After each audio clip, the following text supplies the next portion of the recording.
하나님의 말씀은 요한복음 1장 12절 말씀 한 구절만 보겠습니다.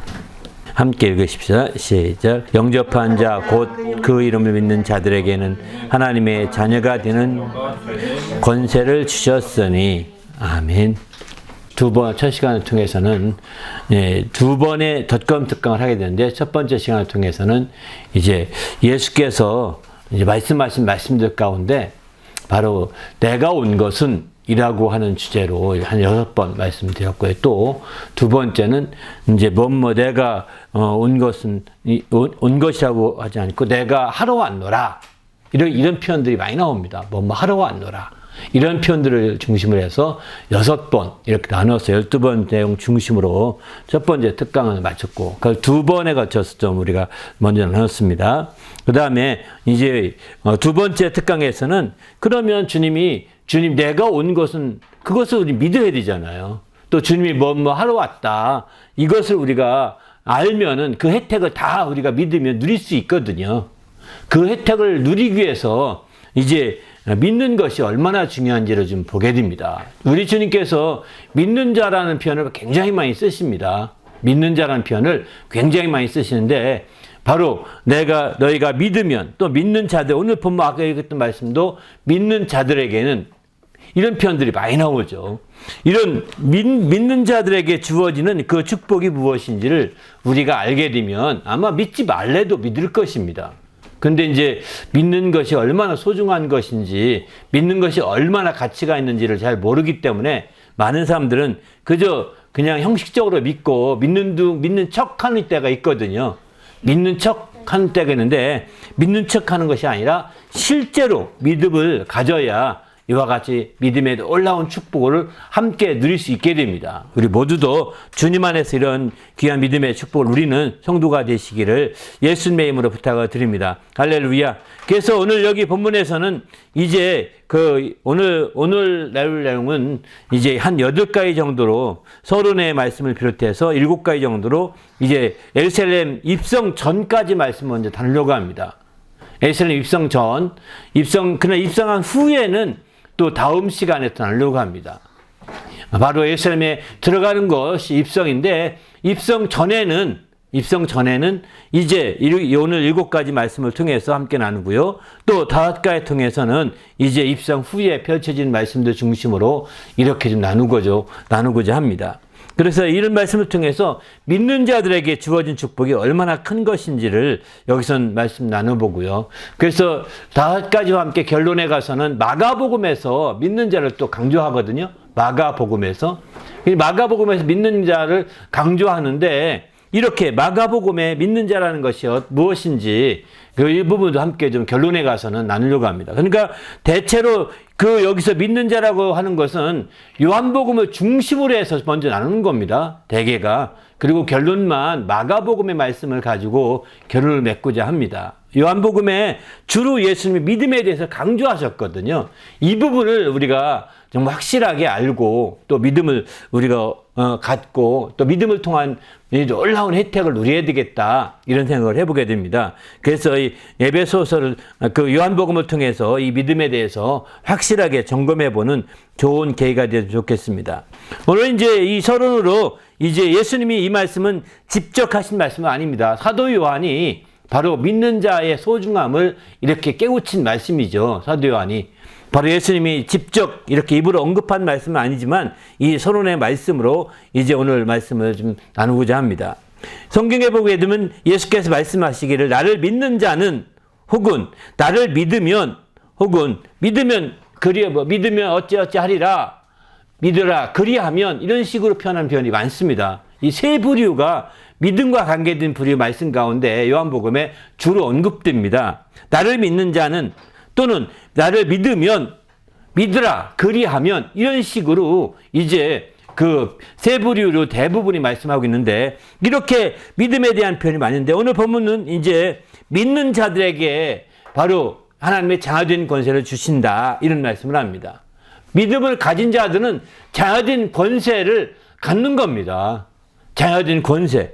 바로 우리가 하나님의 자녀로서의 권세는, 바로 왕의 자녀된 권세는 왕의 권세와 똑같은 거거든요. 왕의 자녀된 권세 똑같은 겁니다. 그래서 우리가 주님 안에서 이런 믿음의 놀라운 권세들을 확보할 수가 있는 거죠. 우리 모두도 주님 안에서 이런 권세를 온전히 누리는 정도가 되시길 바랍니다. 할렐루야. 그래서 우리가 믿음 안에서 이제 자녀된 권세가 믿음을 통해 주어진다는 겁니다. 이것은 혈통으로 말미암은 것도 아니고 또 사람의 뜻으로 말미암은 것도 아니고 사람의 동정으로 말미암은 것도 아니라는 것입니다. 바로 정으로 되는 것도 아니고 혈통으로 되는 것도 아니고 또 사람의 뜻으로 되는 것도 아니다. 이렇게 말씀하죠. 그러니까 우리는 주님 앞에서 이 오직 믿음에 대한 초점을 우리가 잘 생각해야 돼요. 믿음은 알다시피 혈통으로 믿음이 생기는 것이 아니고 뜻, 신념 같은 것으로 믿음이 생기는 것이 아닙니다. 철학으로 믿음이 생기는 것이 아닙니다. 이게 철학이나 신념 이런 것들이 다 뜻을 세우는 거잖아요. 그런 뜻을 믿음이 생기는 게 아닙니다. 또 감정이죠. 감정으로 믿음을 생기는 것이 아닙니다.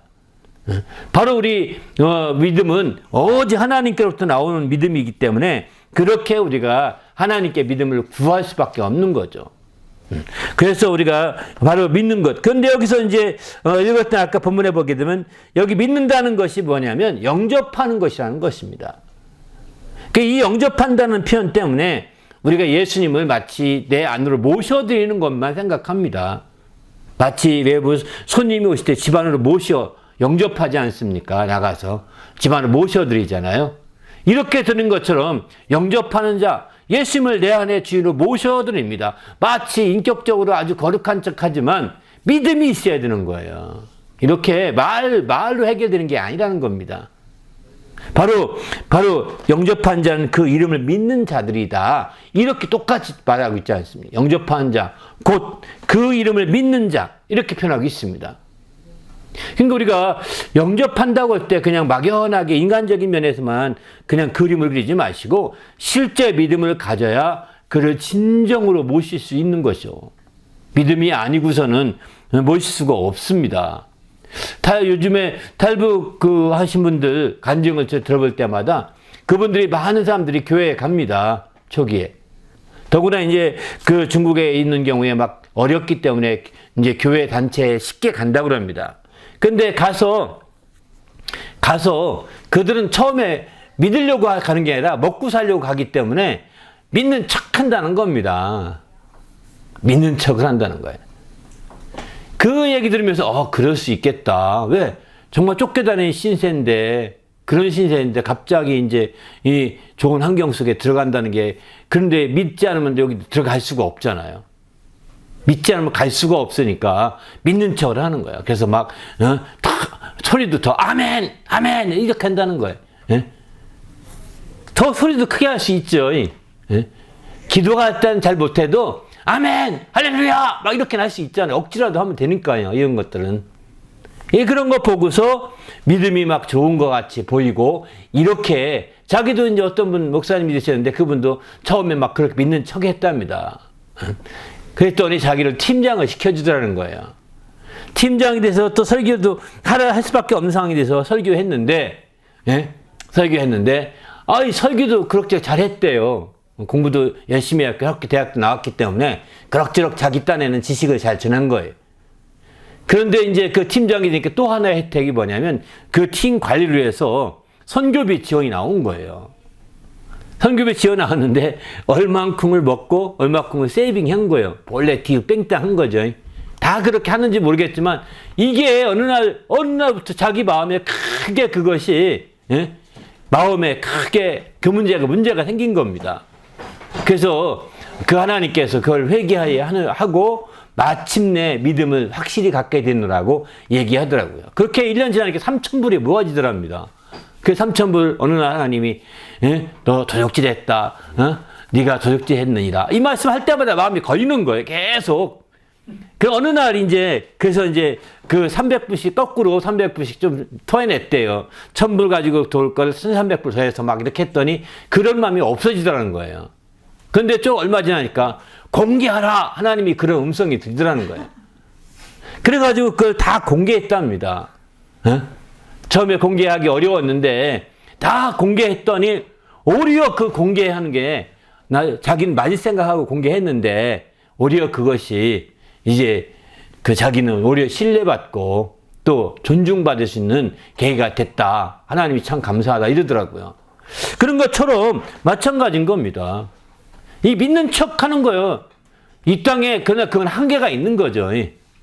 그러나 어쨌든 안 믿는 것보다는 믿는 척이라도 그거 좋은 것 같아요. 그러다 보면 이제 더 믿음이 한 단계 생길 수 있는 기회가 또 생기거든요. 자꾸 시인하고 나는 안 믿으니까 이렇게 같이 행동할 필요가 없어. 하면서 색 이렇게 하면은 안 되는 거죠. 믿는 척이라도 해야 믿음이 더 확실히 생겨지고 한 단계 더 믿음이 더 굳건해질 수 있는 기회가 되는 거 아니겠습니까? 그렇게 되도록 자꾸 믿는 척도 하고 믿고자 하고 또 믿고자 합니다. 하나님 고백도 하고 믿음이 안 생기면 이렇게 자꾸 하나님께 믿음을 구하면서 나가는 것은 굉장히 중요한 것 같습니다. 그러나 이게 혈통으로는 안 된다는 거예요. 우리 아빠가 예수 잘 믿으니까 난 당연히 믿는 거죠. 모태신앙인데 모태신앙이 예수 잘 믿는 사람 많지 않습니다. 청출어람이 돼야 되는데 모태신앙으로 자기 아버지보다 뛰어난 신앙인이 별로 없어요. 신기하잖아요. 왜 그렇습니까? 자기 아버지보다 모태신앙의 그 아버지보다 그 모태신앙자가 신앙 훌륭하셔야 되는데 훌륭하지 않습니다. 이유가 뭘까요? 그야말로 그냥 득이나 보고 사는 거죠. 혜택이나 보고 누리는 거지 실제 자기 믿음을 발휘하지 않는다는 거예요. 그게 굉장히 중요한 거죠. 자기 믿음을 구하고 자기 믿음을 발휘해야 하나님 앞에 또 귀하게 쓰이는 계기가 되는 거죠. 우리도 주님 안에서 자기 믿음을 발휘하고 정말 이렇게 확실하게 이렇게 믿음을 발휘하는 훈련이 필요합니다. 그래서 막 그런 훈련을 통해서 자기 믿음이 확실해져야 되는 거죠. 더 나아가서 이제 어쨌든 이런 믿음들이 이제 한 단계 확실해질 때 하나님은 하나님의 자아된 권세를 주신다. 이렇게 말씀하게 되는 거죠. 자아된 권세가 얼마나 중요한 건가 하냐면 상속자가 된다는 것입니다. 상속자가 된다는 거예요. 자아된 권세라는 것은 바로 상속자가 되는 겁니다. 우리가 하나님의 자아된 권세면 하나님의 모든 유산을 상속받을 수가 있거든요. 하나님의 유산을. 만물이 하나님의 유산인데 상속받을 수 있는 길이 열릴 수 있는 거죠. 그러기에 자녀라는 것이 얼마나 소중한지 우리는 이해할 필요가 있는 거죠. 로마서 8장 17절에 이런 말씀합니다. 자녀이면 또한 상속자, 곧 하나님의 상속자요.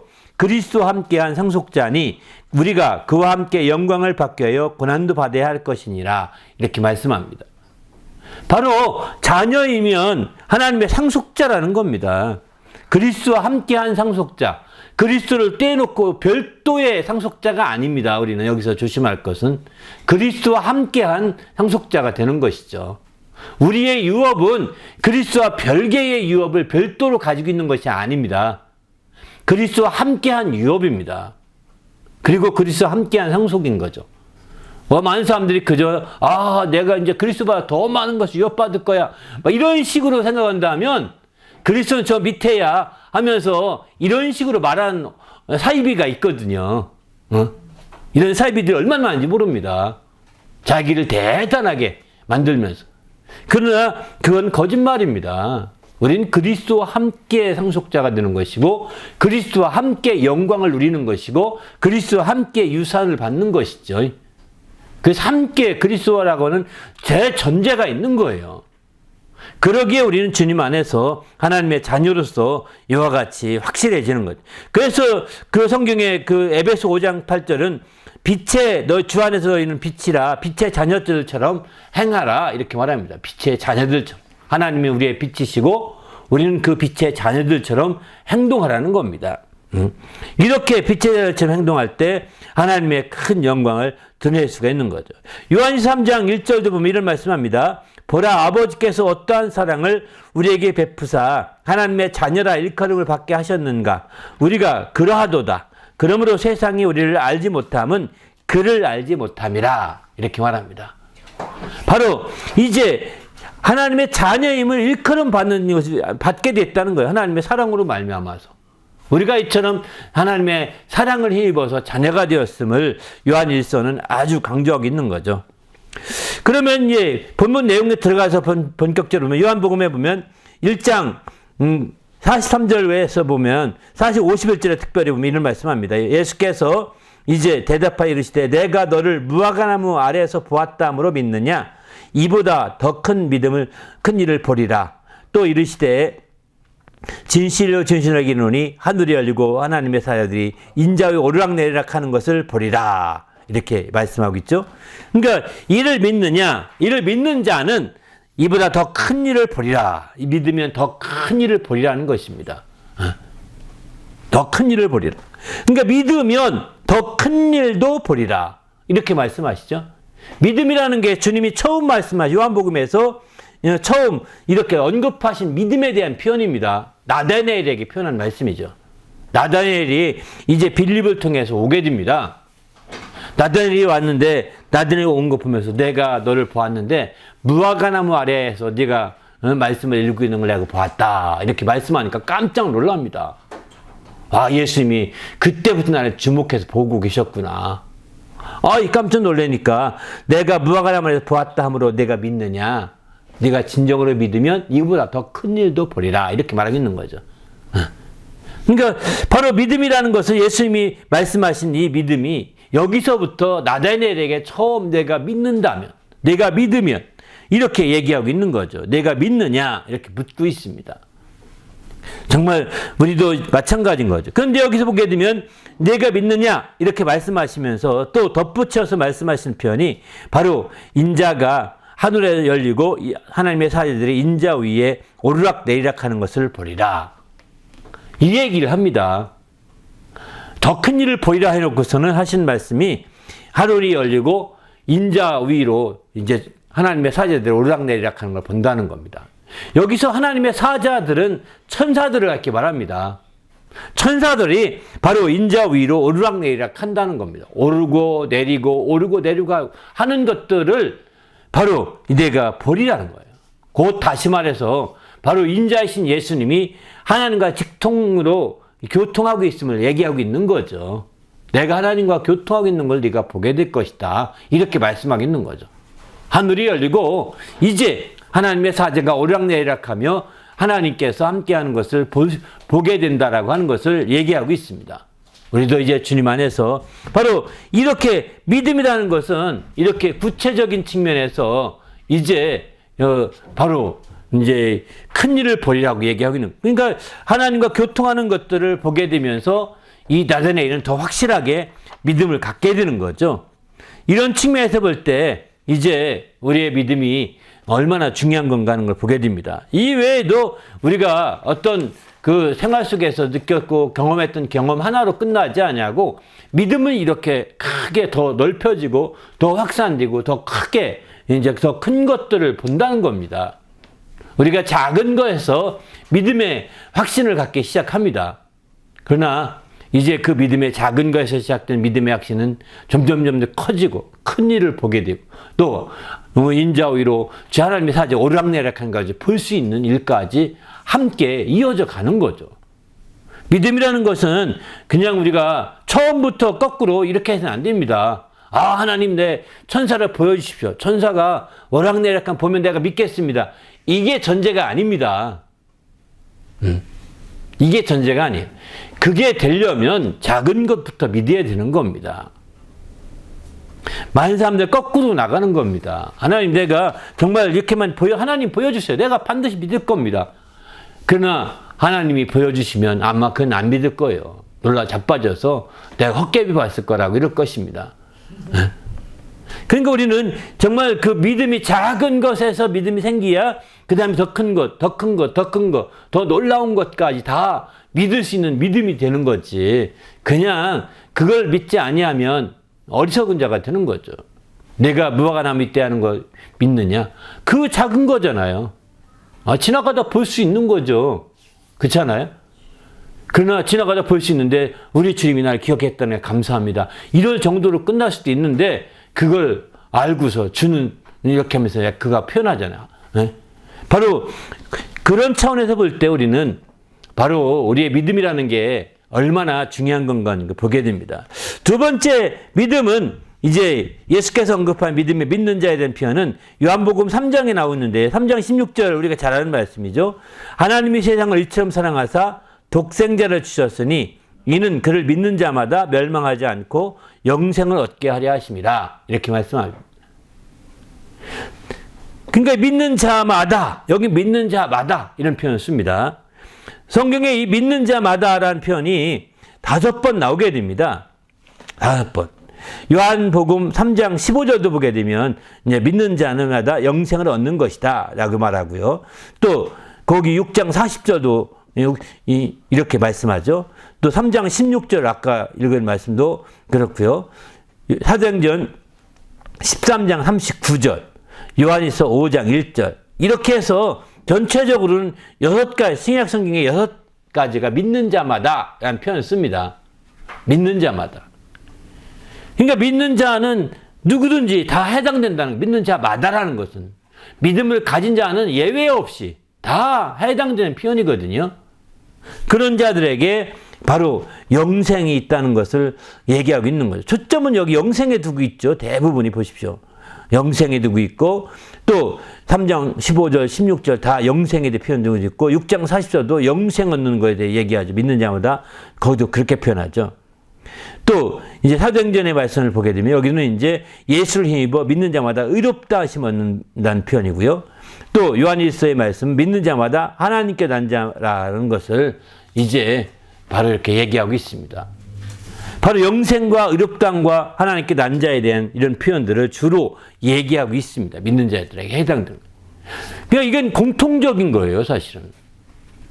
그런 측면에서 볼 때 우리가 주님 앞에서 확실한 이런 믿음을 가지고 나가는 건 굉장히 중요한 거죠.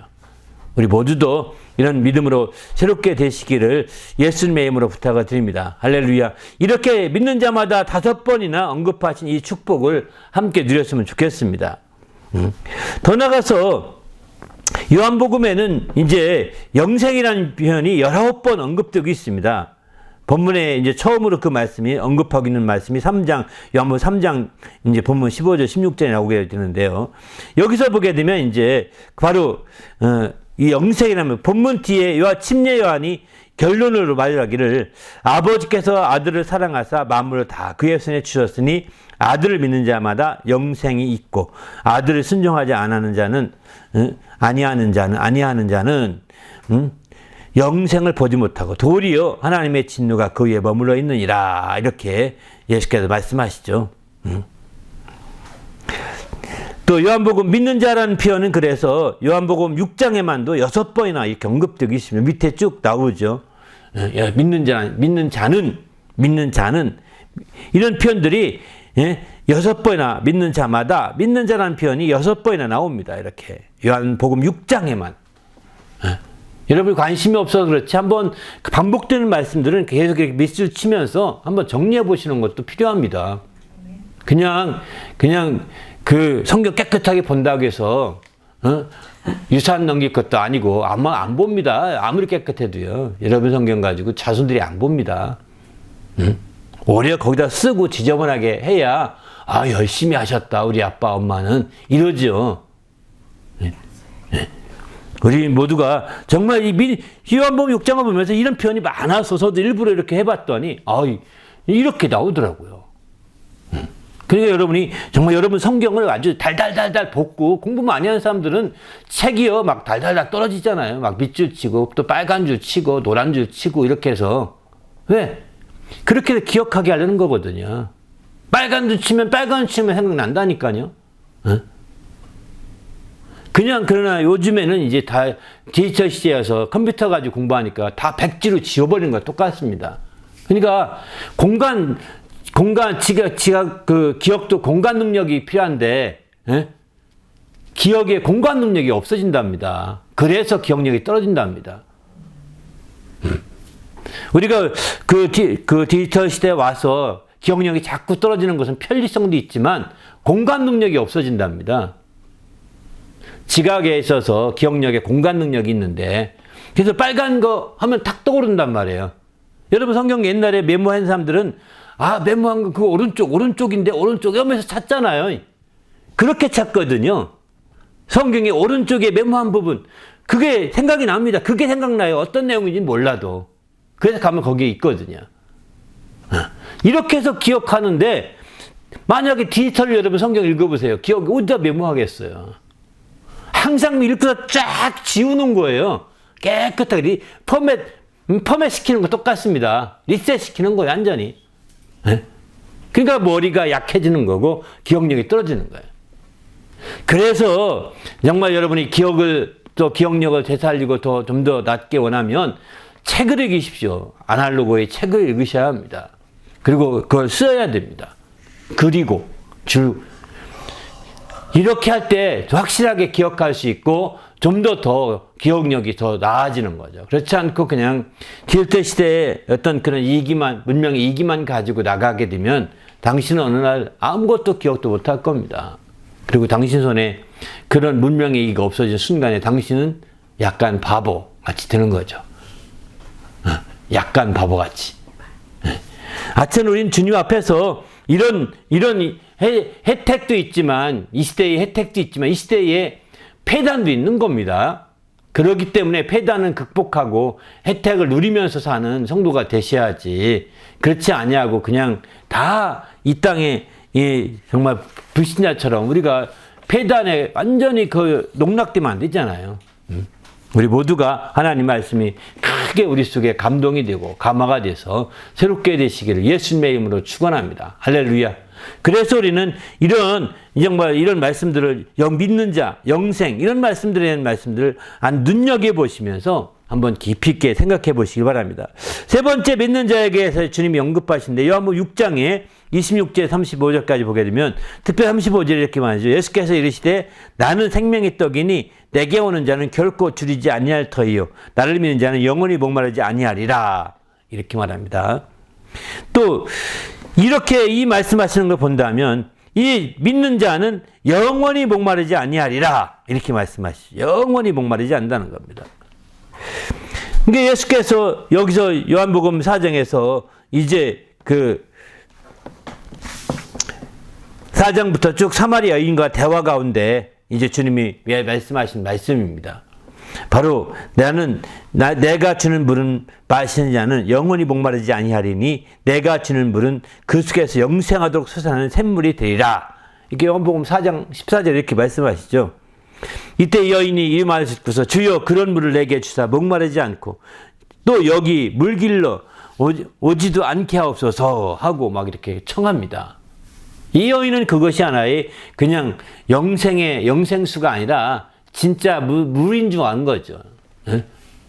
영원한 생명수가 아니라 일반 물인 줄 알았던 거예요. 생수로 알고서 이제 그 물을 물길로 오지 않게 해달라고 하면서 얘기합니다. 아무튼 이 사마리아 여인이 이런 표현들을 나중에 보면서 이제 예수 그리스도를 만나고 그는 정말 이분이 메시아구나 사실 알고 증거로 나가게 되는 거죠.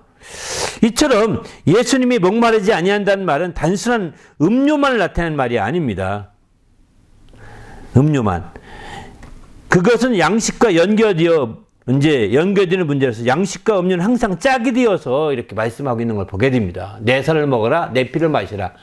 내 살은 참된 양식이요, 내 피는 참된 음료다. 이렇게 짝이 되어서 얘기하거든요. 나중에 6장 후반부에 가면 또 그런 말이 나옵니다. 그런데 여기서 주님께서 초점을 두고 있는 것은 생명의 떡보다는 마실 것에 초점을 두고 있는 거죠. 떡보다. 왜 그러냐? 양식보다 음료가 더 중요합니다. 양식보다. 마실 것은 먹을 것이 양식 같은 먹을 것 가운데 가장 기본적인 것 때문입니다. 마시는 것은. 음료는 기본적인 거예요. 먹는 것은 며칠 안 먹어도 되지만 마시는 것은요, 며칠 안 먹으면 정말 죽어갑니다. 목이 타서. 그래서 마시는 문제를 요한복음 6장에서는 이렇게 먼저 강조하고 있는 거죠. 우리도 이제 주님 안에서 이렇게 참된 양식과 참된 음료를 먹고 마시는 성도가 되시길 바랍니다. 할렐루야. 그래서 주님 앞에서 정말 영원히 목마르지 아니하리라. 이렇게 말씀하시는 그 말씀이 이루어지게 되어야 되는 거죠. 나를 믿는 자는 영원히 목마르지 아니하리라. 이렇게 말합니다. 나는 생명의 떡이라고 말씀하시고 영원히 줄이지 아니할 터이요. 나를 믿는 자는 또 목마르지 아니하리라. 이렇게 말하고 있는 거죠. 그러니까 여기서 볼 때 우리가 이제 생각할 것은 바로 주님을 믿는다는 것이 그냥 단순하게 양식만이 아니라 음료까지 해결되는 것이고 영원히 목마르지 않아야 함을 주님은 강조하고 있다는 점을 눈여겨볼 필요가 있습니다. 또 요한복음 7장에 가보면 또 이런 말씀도 하죠. 나를 믿는 자는 성경에 이른 것 같이 그 배에서 생수강이 흘러나오리라. 이렇게 말씀하십니다. 나를 믿는 자는 성경에 이른 것 같이 그 배에서 생수강이 흘러난다. 이렇게 표현하죠. 성경에 이른 것 같이라고 표현하는데 성경에 어디에 이름이냐? 먼저는 이제 민수기 20장 11절 보게 되면 모세가 반석을 쳐서 물이 나게 하죠. 물이 솟아나게 해서 온 회중과 그 짐승들이 다 먹고 마신 만큼의 큰 이제 물이 흘러나오게 된 거죠. 두 번째는 이제 에스겔의 예언에 의하면 성전의 문지방 밑에서 물이 흘러나온다고 했습니다. 그리고 마침내 동쪽으로 흘러서 나중에는 그것이 강물이 되고 그것이 큰 물이 되어서 바다까지 이르게 되어서 막 다 소생시키죠. 이런 역사들이 펼쳐질 것에 대해 말씀하고 있습니다. 에스겔서 47장에 보게 되면은 또 세 번째는 스가랴서 14장 8절에 보게 되면은 바로 주의 날에 주님의 임하시는 그날을 갖게 말합니다. 주의 날에 생수가 에스라임에서 솟아나서 절반은 동해로 절반은 서해로 흘러나리라 이렇게 말합니다. 주님으로부터 이 생수가 흘러난다는 것을 강조하고 있는 거죠. 사실 여기서 나를 믿는 자 성경에 이른 것 같이 그 배에 생수를 한다는 것은 바로 이제 어쩌면 스가랴서의 얘기가 더 가장 합당한 예언 같습니다. 바로 예수를 믿는 자는 예수님으로부터 흘러나오는 예수님으로부터 흘러나와 솟구쳐 나오는 그 물이 이제 동해와 서해로 흘러가게 되는데 예수를 믿는 자는 그 물의 혜택을 다 보게 될 거라는 거죠. 그래서 성경에 이른 것 같이 그 배에서 믿는 자 속에서 이런 강물이 흘러나오게 되고 그 물이 동해와 서해로 함께 흩어져서 막 흘러갈 것, 땅끝까지 흘러갈 것을 말하고 있는 것입니다. 동해와 서해라고 표현을 쓰니까 동해와 서해는 나중에 함께 또 만나거든요, 이게요. 땅끝까지 만나게 됩니다. 바로 예루살렘에서 솟아나는 물이 절반은 동해로 절반은 서해로 흘러서 간다는 것은 바로 우리 배에서 흘러나오는 생수의 강이 하나는 동해로 하나는 서해로 흘러서 땅끝까지 간다는 것을 나타내기도 한 거죠. 이렇게 이것은 곧 요한복음 7장 39절에 보게 되면 이는 그를 믿는 자들이 받을 성령을 가리켜 말씀하시는 것인데 예수께서 아직 그때는 영광을 받지 아니하셨기 때문에 성령이 계시지 아니하시더라 이렇게 말씀하십니다. 그래서 성령이 임하시게 되면 이런 땅끝까지 증인이 된다라고 말씀하시는 것도 이 말씀 때문인 거죠, 사실은. 동해와 서해를 흘러서 땅끝까지 흘러갈 것을 말씀하고 있는 거죠. 바로 성령이 임하시면 권능을 받고 그가 예루살렘과 온 유대와 사마리아 땅끝까지 이르러되 증인이 되리라 이렇게 말씀하시는 것도 함께 이 말씀과 연결된다고 볼 수 있는 거죠. 이렇게 성경은 정말 믿는 자에게서 시작되는 이 놀라운 이 생명의 강의 물결이 땅끝까지 흘러서 많은 자들을 이렇게 살리고 또 많은 자들을 온전히 회복시키는 일에 귀하게 쓰일 것을 말씀하고 있습니다. 다섯 번째, 믿으면 이제 깨달아 알리라 이렇게 말합니다. 이 말씀은 이제 요한복음 10장에 가서 말씀하신 말씀인데 내가 행하거든 나를 믿지 아니할지라도 그 일을 믿으라. 그러면 너희가 내 아버지께서 내 안에 계시고 내가 아버지 안에 있음을 깨달아 알리라 이렇게 말합니다. 바로 너희가 믿으라는 겁니다. 내가 행하는 것을 믿지 아니할지라도 그 일은 믿으라. 어떤 결과는 믿으라는 것이죠. 정말 그 믿음에 대한 혹시 믿음이 안 생길지라도 이렇게 된 것은 하나님의 역사다라고 믿으라는 것입니다. 결과에. 이렇게 될 때 이제 더 놀라운 것을 깨닫게 되는 거죠. 우리가 그런 것들을 믿지 아니하고 에이, 우연한 거지 뭐 이런 우연하게 취급하니까 제대로 하나님의 역사를 깨닫지 못하는 거거든요. 우연한 것이 아닙니다. 우연한 것은 없는 겁니다.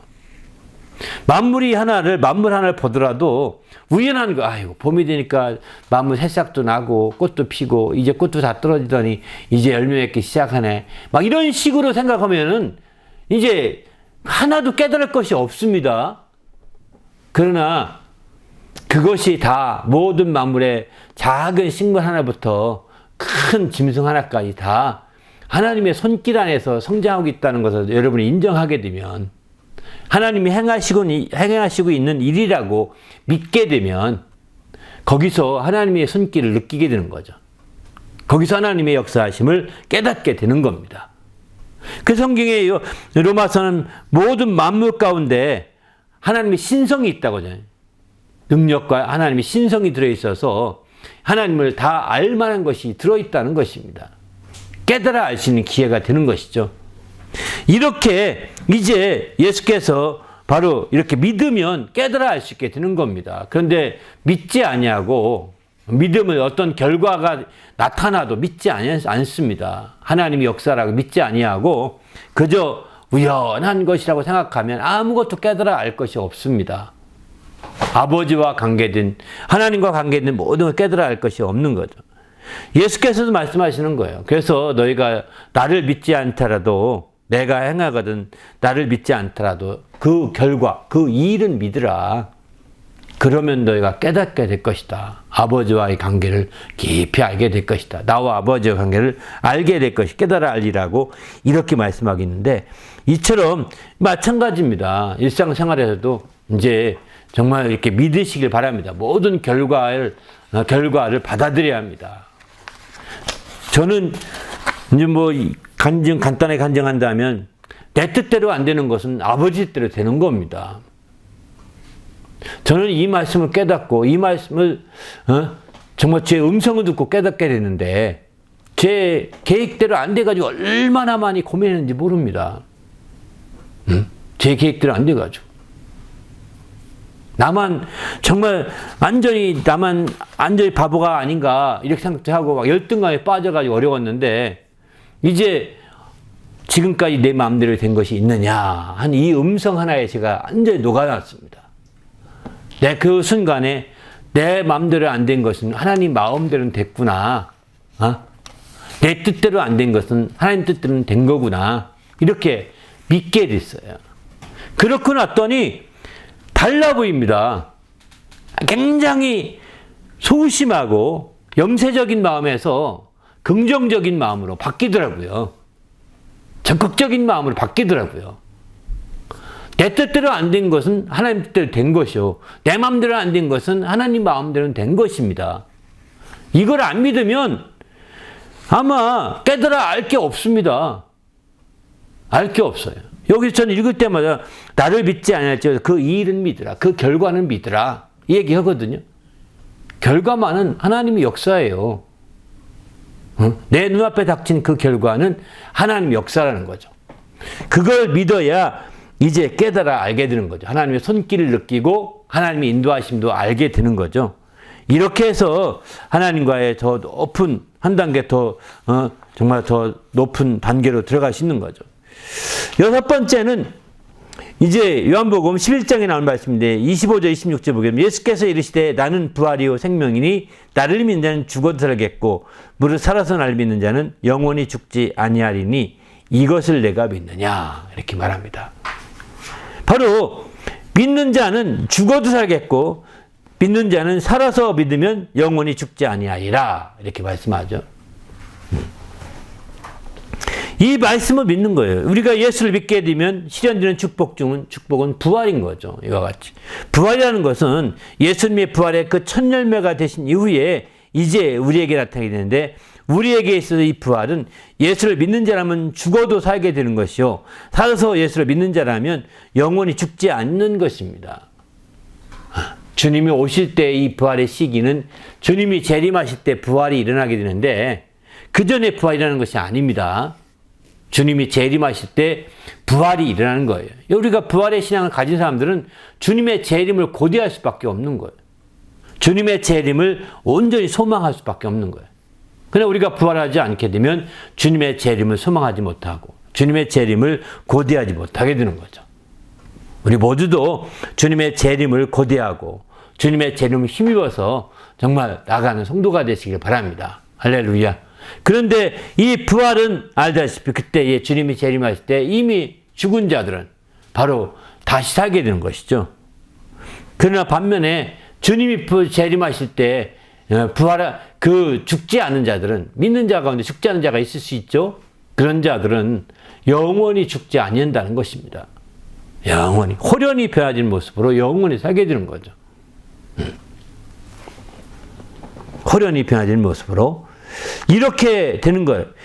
그런 부활이라는 것이 뭐냐? 고린도전서 15장 42절을 보게 되면은 죽은 자의 부활도 그와 같으니 썩을 것으로 신고 썩지 아니할 것을 다시 살며 욕된 것으로 신고 영광스러운 것으로 다시 살, 약한 것으로 신고 강한 것으로 다시 살아나며 육의 몸을 심고 신령한 몸으로 다시 살아나니 육의 몸이 있은즉 또 영의 몸도 있느니라. 이렇게 표현하죠. 그렇습니다. 바로 부활은 심어서 거두는 것과 똑같다는 것입니다. 심는 것이 없으면 부활이 없는 거죠. 천사들에게 부활이 있을까요, 없을까요? 없습니다. 왜냐하면 천사는 심는 게 없는 거예요. 육의 몸이 없잖아요. 그러니까 신령한 몸으로 처음부터 했기 때문에 신령한 영의 몸으로 그 지음 받았기 때문에 부활이 없는 거예요. 육의 몸으로 심어야 되는데 심을 몸이 없는 거죠. 썩을 것을 심어야 되는데 썩을 것이 없는 거죠. 또 욕된 것으로 심어야 되는데 그래야 더 영광스럽게 되는데 심을 게 없는 거예요. 더 나아가서는 약한 것으로 심어야 되는데 육체는 약한 거거든요. 약한 것으로 심어야 되는데 내가 고난을 받고 약한 것을 경험하면 경험할수록 그게 바로 심는 겁니다. 우리가 어떤 사람들은 아주 고난을 안 받고 아프지 않은 것을 정말 뭐라고 생각하는지 그걸 좋게 생각만 하는데 어쩌면 그 사람들은 약한 것을 몰라서 한계가 있을 수도 있어요. 약한 거 심는 것. 오히려 믿음은요, 약한 자들이 정말 믿음이 더 굳건한 걸 보게 됩니다. 강한 자들은요, 믿음이 굳건하지 않은 걸 봅니다. 자기의 강함만 의지하기 쉽죠. 약한 자들은 정말 약함을 통해 믿음이 하나씩 다져집니다. 그러므로 그냥 육신이 강하다는 것 때문에 의시되지 마시고 오만에 빠지지 않길 바랍니다. 우리가 강하다고 생각해서 오만에 빠지면 안 되겠다 이런 생각을 해봅니다. 약한 것을 심어야죠. 그래 강한 것이 나오는데 약한 게 심은 게 없어. 난 강해 이렇게 살았어요. 그럼 더 강해질 게 없잖아요. 그죠? 그러니까 이렇게 우리의 부활할 때 우리가 정말 이렇게 심는 것이 있어야 되겠다는 겁니다. 그러면 놀라운 역사가 있는. 그래서 마침내 부활은 크게 이제 생명의 부활과 또 심판의 부활이 있게 되고요. 또 첫째 부활과 둘째 부활이라고 하는 그런 두 가지 종류를 흔히들 얘기하죠. 어쨌든 그런 부분에 대해서 자세히는 다음에 기회하도록 하고요. 어쨌든 부활에 대한 우리의 확실한 믿음을 가지시길 바랍니다. 마지막 7번째는 영광이죠. 영광입니다. 바로 요한복음 11장 40절 보게 되면은 같이 위에 6번째 이게 연결되는 얘기이기도 합니다. 같이 모두 연결되기도 하는데 이제 여기는 이제 직접적으로 나사로의 그 죽음에서 살리는 나사로의 복, 죽었던 나사로를 살리는 그런 과정을 통해서 얘기하는 말씀이거든요. 40절 보면 예수께서 이르시되 내 말이 내가 믿으면 하나님의 영광을 보리라 하지 아니하였느냐 하시니 이렇게 표현하죠. 내 말을 내가 믿으면 영광을 보리라 하였다는 것입니다. 그렇기 때문에 우리가 하나님의 그 믿음과 영광은 뗄래야 뗄 수가 없는 거죠. 밀접한 관계에 있는 겁니다. 믿음이 영광보다 앞선 경우도 있고 반대로 영광을 나타내심에 믿었다는 표현이 여러 번 나옵니다. 그 밑에 보면 그런 표현이 나오죠. 그러니까 영광을 나타내심에 믿게 되었다 이런 표현도 있고 믿음으로 영광을 돌렸다 이런 표현도 하기도 하죠. 그러니까 다 밀접한 관계라는 거예요. 뗄래야 뗄 수 없는 거죠. 그러기에 우리는 주님 안에서 우리의 믿음을 통해서 주님의 영광을 볼 수 있는 성도가 되시길 바랍니다. 할렐루야. 그냥 믿음이 그냥 하나의 허상을 추구하는 어떤 추상명사가 아니라는 것입니다. 믿음이라는 것이 우리 신앙이라는 모든 요소, 신앙의 용어들이 다 추상명사 같아요. 세상에 추상명사라고 표현하거든요. 사랑도 추상명사죠. 믿음도 추상명사죠. 소망도 추상명사죠. 실질적인 명사가 아니잖아요. 그런데 우리가 알다시피 이런 추상명사가 영적인 면에서 실제 이 명사와 똑같이 우리가 가질 수 있어야 되겠다는 거죠. 세상의 사람들은 추상명사로 얘기하면서 뭐 관념적이네 이럴지 모르겠지만 실제 참된 크리스찬들은 이것이 우리의 경험이 되고 체험되기 때문에 바로 이것이 추상명사로 끝나지 않습니다. 관념리로 끝나지 않습니다. 이게 자기의 경험과 체험이 되어서 이게 실질적인 삶이 되는 것이죠. 그래서 이것 때문에 죽기까지 하는 겁니다. 아니 신앙이 얼마나 뭐하다고 죽기까지 해 이럴지 모르지만 그걸 아는 자들이기 때문에 죽기까지 하는 겁니다. 죽음을 내놓고 그 일에 정말 몰두하게 되는 거죠. 우리 모두도 이렇게 믿음이라는 것이 추상명사로 끝난다면 당신의 믿음도 세상의 믿음에 크게 못 벗어난 겁니다. 믿음 자체가 추상명사가 아니라 정말 자기만의 경험이 있는 실질적인 명사가 되시길 바랍니다. 그럴 때에 확신을 가지고 믿음으로 담대히 나갈 수 있게 되는 거죠. 함께 기도할 때 하나님, 내가 믿음이라는 것이 내 삶 속에 구체적인 축복이 되게 해달라고. 믿음이라는 것이 내 삶 속에 구체적인 경험이 되고 구체적인 체험이 되어서 내 삶과 생활 가운데 정말 믿음을 누리며 살고 그 축복을 누리게 도와달라고 간절히 예수께서 이처럼 믿음에 대해서 많이 요한복음에 강조하고 있는데 이런 강조하는 것들을 더욱더 힘입을 수 있도록 도와달라고 오늘 말씀 생각하면서 간절히 합심해서 기도하겠습니다.